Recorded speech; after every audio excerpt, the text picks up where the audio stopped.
Mga ka-disciple, alam mo ba na kung isa kang Katoliko at gusto mong umanib sa Iglesia ni Cristo ni Manalo, may proseso silang sinusunod na hindi lang basta lipat relihiyon, kundi talagang pagbabago ng isipan, puso at buong pagkatao mo?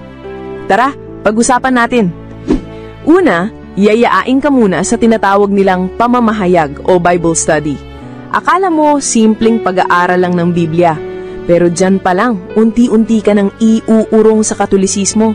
Ihahayag nila na hindi Diyos si Kristo, na mali ang Santissima Trinidad at bawal ang rebulto. Pero ang mga bersikulo, pinipili lang, walang konteksto, walang kasaysayan. Pangalawang hakbang, pagsusuri o doktrina class. Kapag interesado ka na, isasali ka sa pagsusuli. Ito na ang formal indoctrination class. Dito, ilang buwan mong aaralin ang mga turo ng INC. At habang nag-aaral ka, bawal ka munang magsimba sa Katoliko, bawal magrosaryo, bawal mag-sign of the cross, at unti-unting sasabihin sa'yo na masama ang dating mong pananampalataya. Ito na ang proseso ng spiritual and psychological detachment. Pangatlong hakbang, evaluation at panunumpa. Pagkatapos mong masanay sa aral nila, may exam. Pero ang pinakamabigat ay hindi yung test. Ang pinaka-conversion point ay ang panunumpa mo na tatalikuran mo na ang pananampalatayang Katoliko.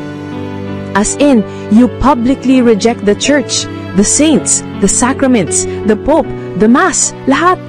Tapos, tatanggapin mong sugo si Felix Manalo. Pang-apat na hakbang, bautismo at pagsanib. Next step, babautismuhan ka nila sa dagat o ilog.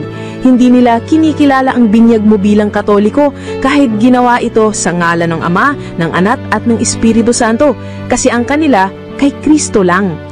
Mula doon, magiging full member ka na. Pero hindi lang basta miyembro ng isang estriktong organisasyon. Panglimang hakbang, loyalty at disiplina. Kapag miyembro ka na, kailangan mong sumunod sa disiplina. 2 pagsamba kada linggo, regular na abuloy, at bawal ka nang makibahagi sa kahit anong gawaing Katoliko. Even pagdalaw sa patay kung may misa, bawal yun. Ang spiritual authority mo, hindi na si Kristo bilang Diyos, kundi ang tagapamahalang pangkalahatan. Mga ka-disciple, ang conversion sa INC ay hindi simpleng lipat relihiyon. Isa itong proseso puno ng pagputol, pagkalimot at pagyakap sa paniniwala na si Kristo ay tao lamang at si Manalo ang sugo. Kaya mahalagang matibay ang kaalaman mo sa pananampalatayang Katoliko. Kasi kung hindi lalaliman ang pagkaunawa, madaling malito, madaling malinlang. At tandaan, lahat ng hakbang na ito ay nakatuon sa pagputol ng iyong ugnayan sa pananampalatayang Katoliko at pagyakap sa doktrina na binuo ni Felix Manalo noong 1914. Isa itong buong proseso ng brainwashing kung hindi mo kilala ang kasaysayan at aral ng simbahan.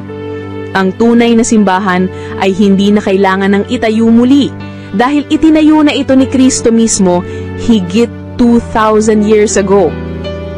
Stay Catholic, stay curious, and stay rooted. Follow nyo ako para sa mas marami pang ganitong mga pagpapaliwanag sa pananampalataya.